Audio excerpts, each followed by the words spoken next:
Una apacible mañana de verano del año 793 después de Cristo.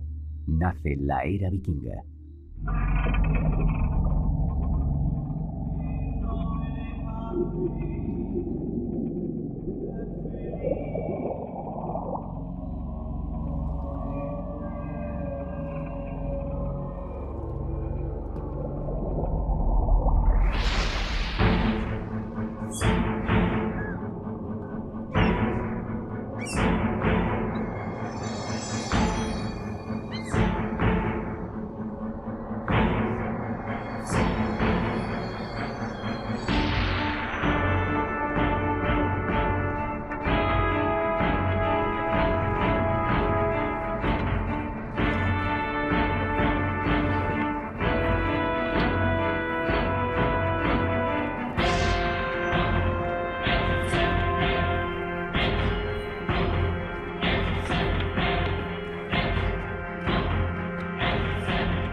Sus orígenes hay que buscarlos en el ataque al monasterio cristiano de Lindisfarne, en la costa noroeste de Inglaterra.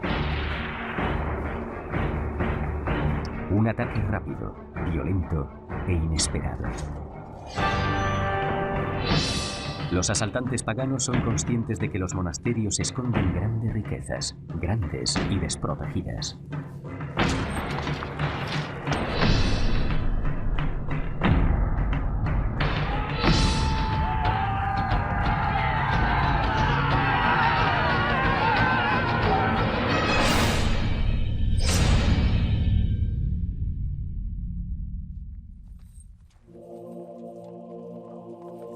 La noticia se propaga rápidamente por toda Europa. En las iglesias cristianas se escucha una nueva plegaria. Señor, protégenos de la furia de los hombres del norte. Un comienzo desgarrador para una época repleta de aventuras y descubrimientos. Sin embargo, hay algunos hechos que no son verídicos. Los vikingos no tenían miedo a la niebla. Al contrario, se aprovechaban de ella para realizar sus incursiones. Los vikingos tampoco usaban cascos con cuernos, algo que empezó a resultarnos familiar a través de las óperas de Wagner, de Hollywood y de los dibujos animados. No todos los hombres procedentes del norte eran temibles lobos de mar. Durante la Edad Media, casi toda la población trabaja en el campo, y los vikingos no eran una excepción. El asalto a Lindisfarne es el resultado de un viaje en pos de nuevas riquezas, fama y, sobre todo, nuevos territorios. Antiguamente, los habitantes de lo que hoy conocemos como Noruega, Suecia y Dinamarca eran conocidos como comerciantes. En el siglo VIII esto cambió rápidamente gracias a un importante descubrimiento tecnológico: los barcos vikingos. Los barcos vikingos afianzaron la era vikinga. Los guerreros y exploradores vikingos viajaban a bordo de revolucionarias embarcaciones, cuyas proas con forma de dragón inspiraban pavor.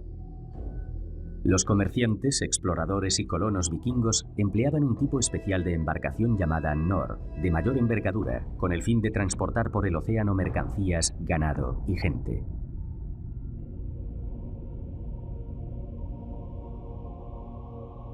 El casco de todos los barcos vikingos estaba hecho de finos tablones encastrados y asegurados con clavos y sellados con alquitrán.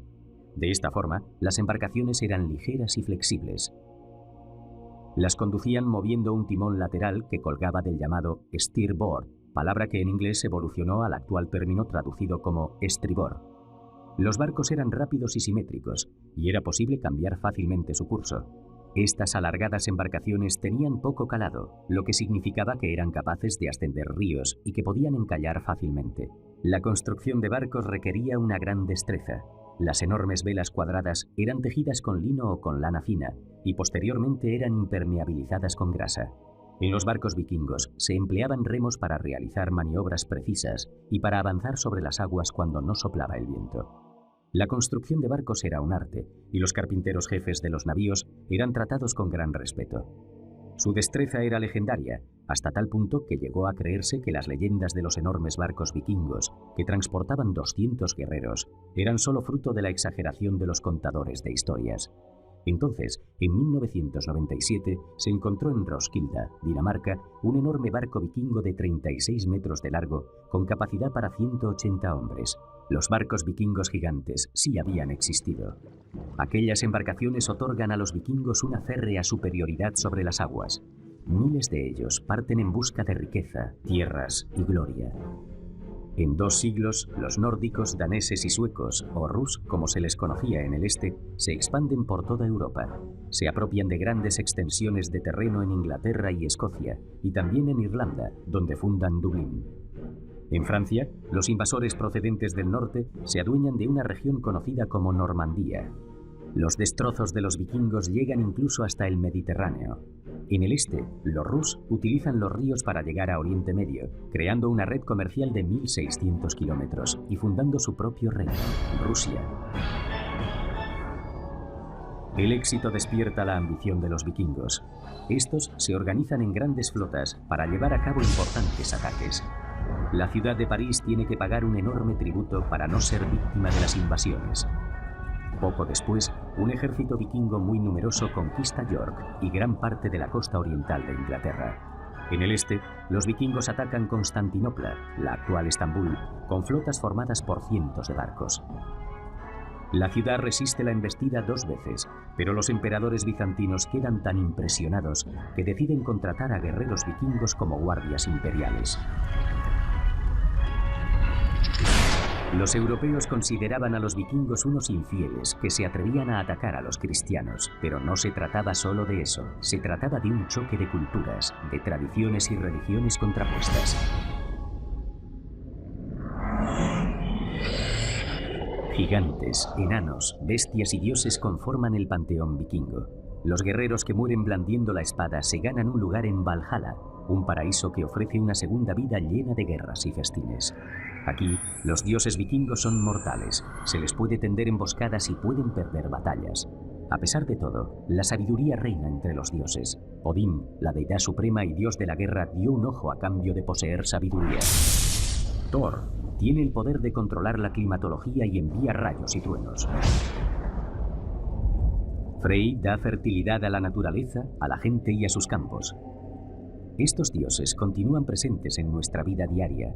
El miércoles es el día de Odín, el jueves el de Thor y el viernes el de Frey, algo evidente en los nombres de los días de la semana en inglés. Al sur y al este de sus dominios, los vikingos se ganan su fama de asaltantes y guerreros. En Occidente se convierten principalmente en colonos y exploradores. Se apropian por completo del Atlántico Norte. Tras ocupar varias islas pequeñas, encuentran una isla enorme que hasta entonces solo había estado habitada por un contado número de monjes irlandeses. Allí los vikingos erigen un nuevo mundo.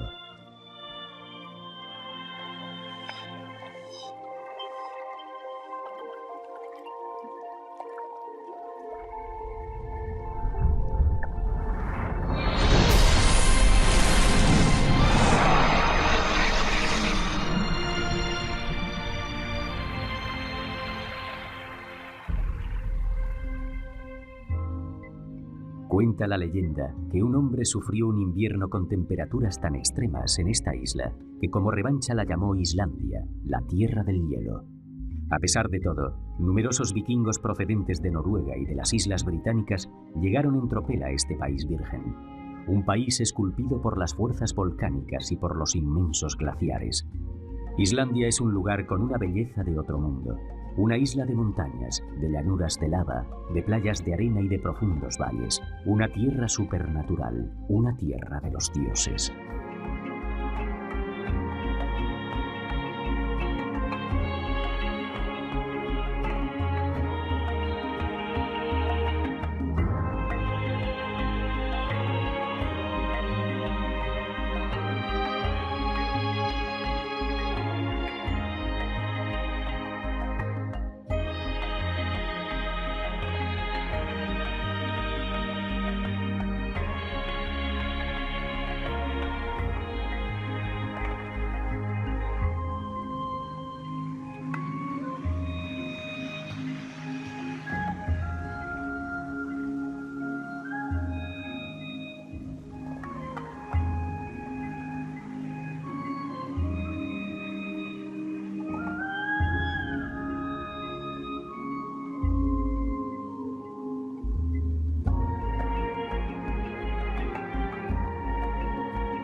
En Islandia, los vikingos, principalmente granjeros, encuentran lo que tanto ansiaban: abundante tierra fértil.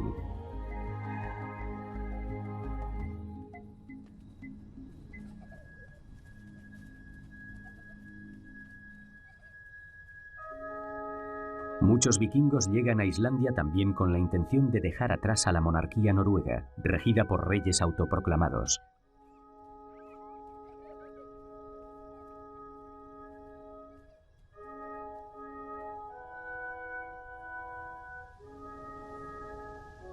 En este nuevo país, los colonos se reparten el terreno haciendo uso de la costumbre originariamente denominada landnam, según la cual un hombre libre puede apropiarse de un terreno tan grande como el territorio que pueda recorrer en un día. Pocas décadas más tarde, toda Islandia estaba dividida siguiendo esta costumbre. Me llamo Liv el Afortunado y soy hijo de Eric. Nací en una granja en Islandia. Allí aprendí las destrezas y las costumbres típicas de mi pueblo.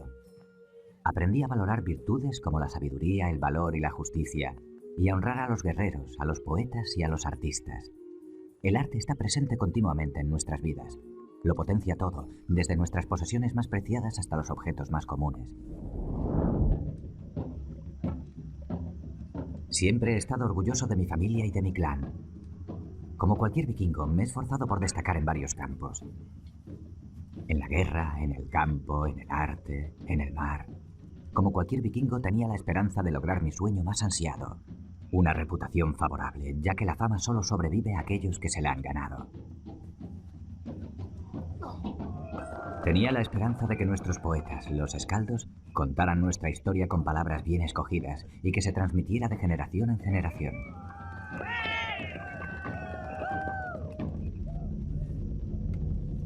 Los vikingos valoran por igual la transmisión de las historias y la recitación de poesía como la destreza en el campo de batalla. Pero a pesar de que poseían un alfabeto propio, las runas, la historia y la tradición descansan fundamentalmente en la palabra hablada. Por suerte, 2 siglos después de que Liv existiera, los islandeses escribieron todas estas historias, incluyendo la vida de Liv. El conjunto de estas forma lo que se conoce como las sagas islandesas. La palabra saga simplemente significa lo que se contaba. Las sagas contienen una mezcla de historia, poesías, mitos y fábulas religiosas.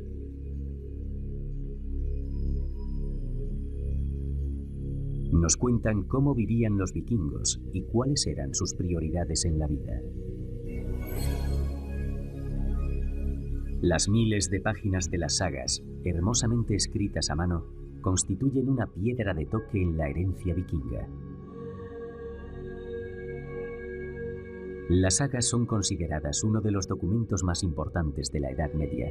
Se conservan en una cámara de seguridad y son responsabilidad permanente de los vigilantes de las sagas.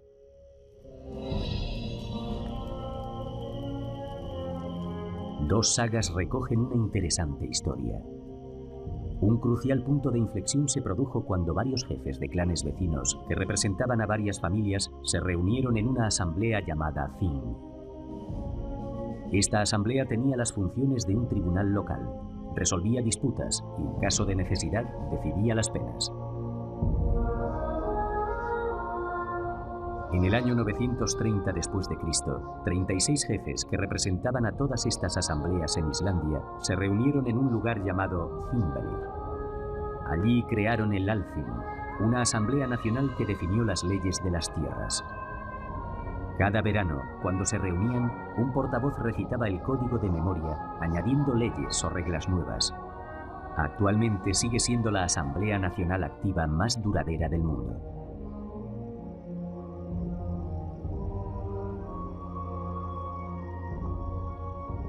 Mucha gente vino a Islandia voluntariamente. Eric, mi padre, no tuvo elección. Le fue prohibida la entrada en Noruega por un crimen que no había cometido. Mi padre era un hombre con mucho genio y tenía todas las cualidades necesarias para ser un líder. Temido o respetado, se le conocía como Eric el Rojo. En Islandia, Eric se casa y entronca con una apoderada familia descendiente de los reyes irlandeses. De esta forma mejora su reputación. Sin embargo, como nos indican las sagas, Eric no puede huir de su volcánica naturaleza. Una disputa con un vecino adquiere tintes violentos y muere gente de ambos bandos. Eric tiene que responder ante la asamblea. Mi padre tenía tantos seguidores como detractores. Sin embargo, la ley prevaleció. A Eric el Rojo se le prohibió la entrada en Islandia durante 3 años.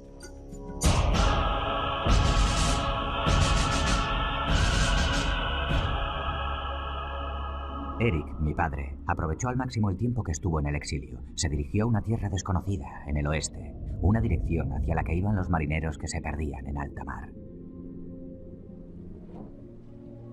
Los vikingos viajaban sin emplear mapas ni brújulas. Se fiaban de las pistas que les daba la naturaleza, del sol, de las estrellas, de la presencia de aves marinas y del color del agua. A pesar de todo, muchas veces se perdían. A veces los marineros utilizaban cuervos, mensajeros míticos del dios nórdico Odín.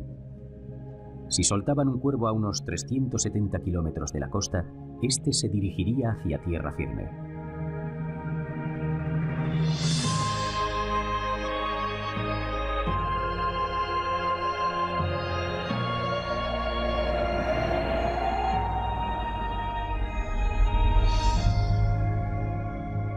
Eric no lo sabía, pero se estaba dirigiendo hacia la isla más grande del mundo.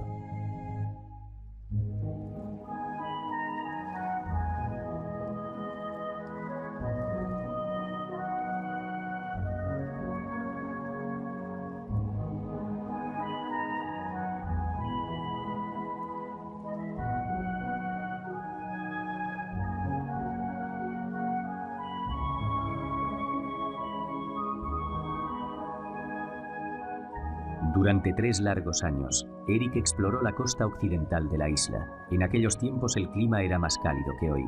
Los icebergs abundaban, pero durante el invierno los fiordos no quedaban obstruidos por el hielo.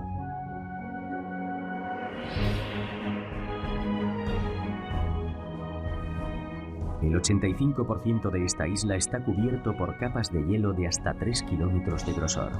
Una tierra agreste, montañosa y yerma. Pero Eric descubrió terrenos fértiles alrededor de los fiordos del suroeste de la isla.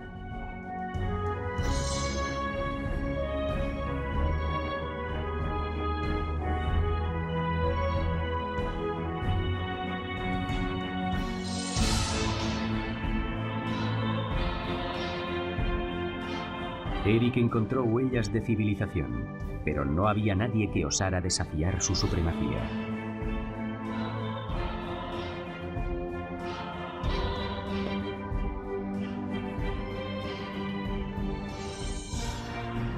Con el fin de que este lugar llamara la atención a una comunidad de granjeros, decidió llamar a esta isla Groenlandia, en inglés Tierra Verde. Cuando finalmente concluyó su exilio, Eric regresó a Islandia y reunió a voluntarios para asentarse en aquellas lejanas tierras. Un total de 25 barcos llenos de cientos de personas partieron hacia aquellas latitudes, cargados de todo lo necesario para empezar una nueva vida en un lugar desconocido. Aquella gente tenía fe en Eric el Rojo.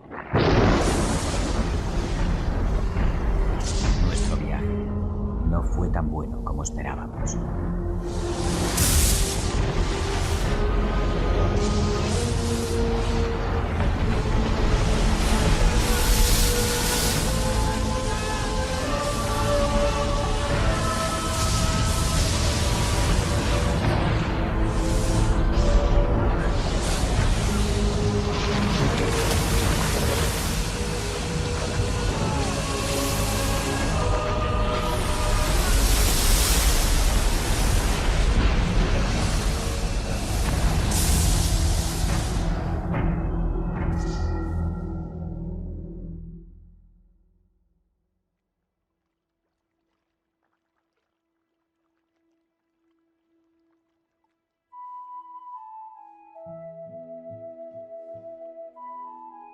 Tan solo 14 de nuestros barcos consiguieron llegar a las costas de Groenlandia.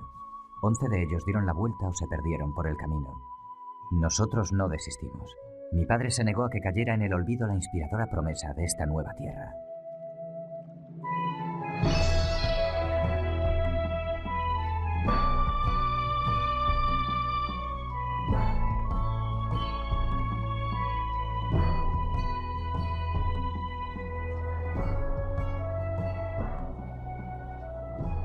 Durante su exilio, Erik exploró la zona que hoy se conoce como el Fiordo de Erik. Allí encontró algunos de los terrenos más fértiles de Groenlandia.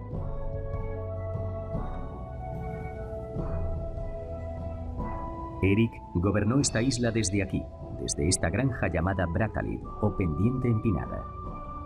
Bajo su liderazgo, el asentamiento vikingo más occidental se convirtió en una próspera colonia. Al mismo tiempo que muchos vikingos se convertían al cristianismo en todo el mundo, la mujer de Erik, Tjóðild, se hizo construir una capilla en su granja y educó a sus hijos en la nueva fe. Sin embargo, Erik permaneció adorando a los dioses nórdicos.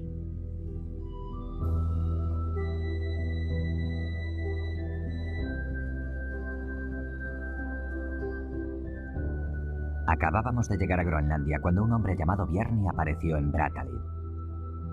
Había venido por mar desde Islandia. Se había perdido en medio de la niebla y las corrientes se lo habían llevado hacia el oeste. Había visto de cerca 3 tierras desconocidas, pero no había pisado ninguna de ellas.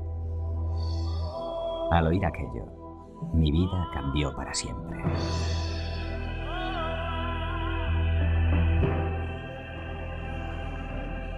Mi gran momento llegaría 15 años después. Me había granjeado el respeto de mis iguales y tenía el carácter necesario para ejercer de líder. Sin embargo, todavía tenía que labrarme un nombre y conseguir imponerme nada menos que a la figura de Erik el Rojo.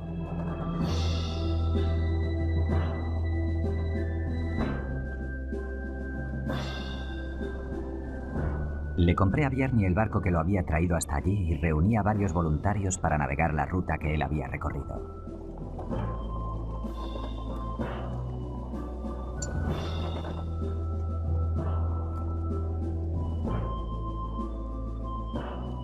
Llevaba soñando con descubrir aquellas nuevas latitudes desde mi niñez. Solo deseaba que mi viaje valiera la pena.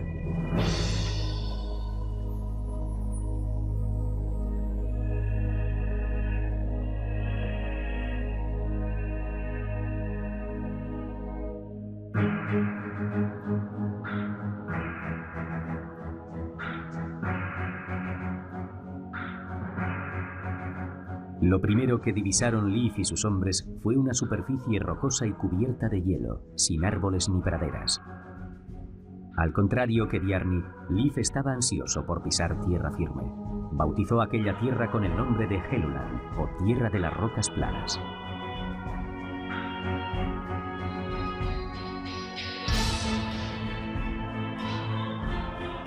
A continuación encontraron una tierra de inmensos bosques al borde del mar. Aquello despertó un gran interés entre la gente de un país como Groenlandia, donde los árboles no superaban en tamaño a las personas. Desembarcaron. Leif llamó a aquel territorio Markland, o Tierra de Bosques. Leif y sus hombres recorrieron durante más de un día toda la costa de Markland, admirando sus extensas playas de arena blanca. En las sagas se hace referencia a ellas como las playas maravillosas.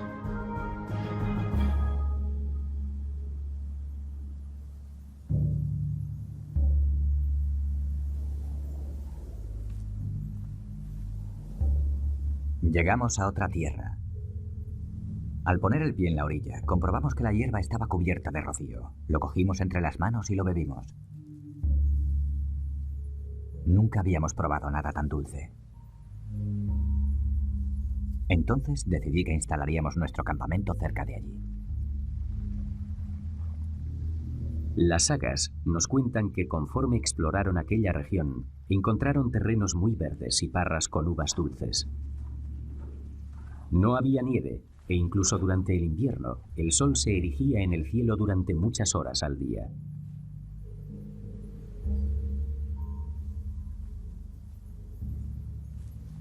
Leif llamó a esta nueva tierra Vinland. Sin embargo, varios siglos más tarde, los expertos se cuestionaron: ¿de veras existieron Helluland, Markland y sobre todo Vinland? En el siglo XIX empezaron a escucharse muchas interpretaciones de las sagas. Los sabios empezaron a investigar en qué lugares podían haber crecido uvas silvestres, y en primer lugar dirigieron su atención hacia Cape Cod, después hacia Newport, Rhode Island e incluso hacia Nueva York. Otros expertos sugirieron que el Golfo del río San Lorenzo o las costas de Nueva Escocia podían haber sido en su día Vinland. Las sagas de Vinland contienen información contradictoria sobre quién había descubierto qué y dónde. A lo que hay que añadir la falta de pruebas. Los escépticos se preguntaron si era posible confiar en modo alguno en las sagas. Mucha gente continuaba creyendo que Cristóbal Colón había descubierto América, como indicaban los libros de texto. Una pareja de noruegos, el explorador Helge Ingstad y la arqueóloga Anne Steen Ingstad, se propusieron resolver el misterio de Vinland. En 1953, Helge Ingstad realizó el primer viaje a la Brattahlid de Erik el Rojo, donde empezó a sopesar que quizá Vinland podría encontrarse más al norte de lo que inicialmente había pensado. Sus impresiones fueron refrendadas por el mapa Skalholt.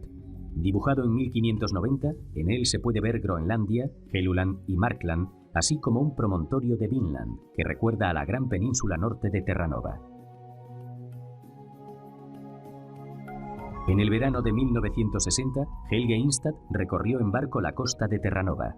Se fue deteniendo en cada uno de los pueblos de pescadores que encontraba para preguntar por aquellos antiguos lugares, pero solo obtuvo caras de desconocimiento. Sin embargo, cuando llegó a su último destino, L'Anse aux Meadows, un pescador llamado George Decker mencionó unas antiguas ruinas indias. Al ver aquellos restos en el suelo, Ingstad recordó los asentamientos nórdicos que había visto en Groenlandia.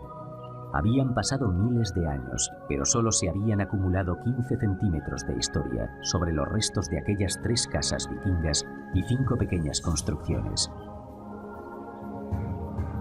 Anne Steen Ingstad dirigió durante 7 años una excavación arqueológica en L'Anse aux Meadows. Allí encontró pruebas irrefutables de que antiguamente aquello había sido un asentamiento vikingo. Las pruebas realizadas con carbono determinaron que los orígenes de la zona se remontaban al año 1000, cuando se decía que Leif Erikson había viajado a Vinland. Las sagas estaban en lo cierto. El itinerario seguido por Leif ya no dejaba lugar a dudas. La isla de Baffin era Helluland y Labrador, Markland. Al caminar por esas tierras, Leif Erikson había pisado por primera vez América 500 años antes que Colón.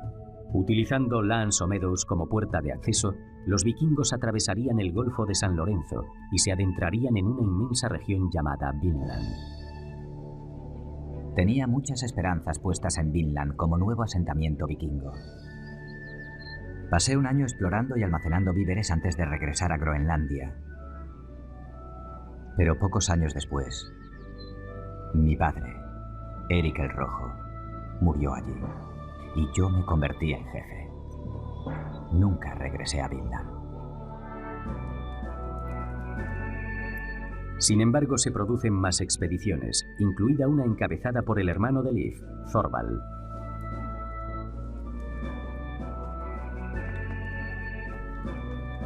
Unas cuantas mujeres llegan a América del Norte, incluyendo una conocida como Gudrid, la viajera. Durante su estancia en Vinland, Gudrid da a luz un varón llamado Snorri. Es el primer europeo nacido en América del Norte y sería el único en los 500 años posteriores.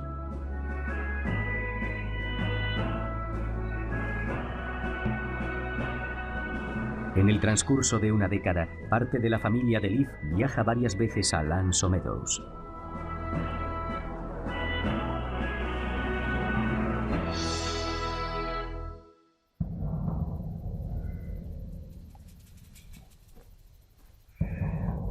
La expedición de Thorvald realiza un descubrimiento extraordinario. En estas nuevas tierras, los vikingos no están solos.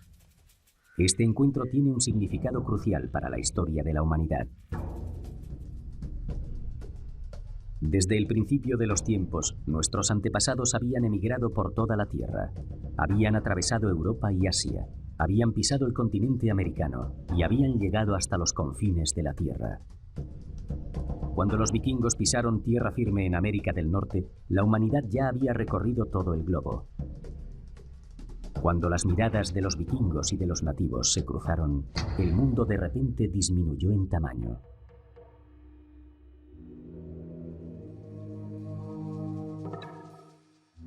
Al final, Las relaciones entre los vikingos y los nativos se volvieron conflictivas.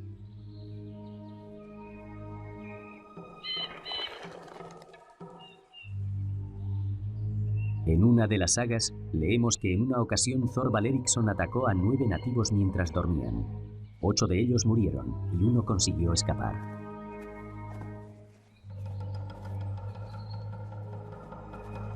Los nativos se vengaron.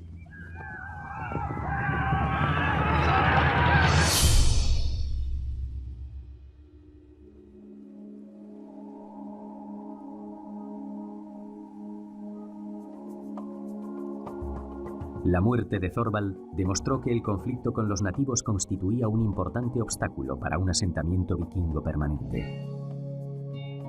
Oscar Wilde afirmó que los vikingos habían descubierto América, pero que habían hecho bien dejando que se les escapara de las manos. En parte tenía razón. Los vikingos regresaron con asiduidad al Labrador para recoger víveres, especialmente madera. Las pruebas demuestran que mantenían un contacto habitual con los antepasados del pueblo inuit. Mientras tanto, los territorios vikingos estaban gobernados por reyes cristianos, como sucedía en otros muchos países europeos. En lugares como Normandía, Inglaterra o Rusia, los vikingos se mezclaron con la población local, de tal forma que dejó de ser posible emplear fielmente el término vikingo. Curiosamente, fue un descendiente de vikingos quien puso fin a la era vikinga en Europa. El duque Guillermo de Normandía lideró un ejército de caballeros franceses y atacantes vikingos para derrotar al rey inglés Harold en la batalla de Hastings en el año 1066 d.C. Este hecho quedó inmortalizado en el tapiz de Bayeux, una increíble narración bordada en casi 70 metros de lienzo.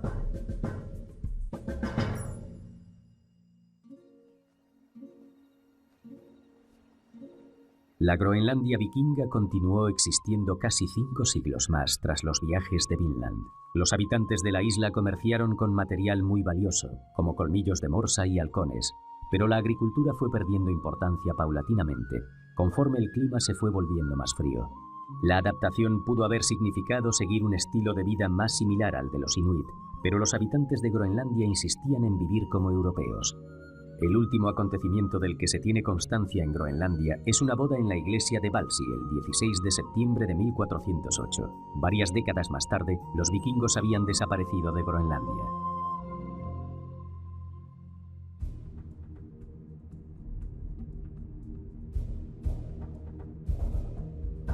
En lugares como Islandia, los asentamientos vikingos soportaron el paso de los años.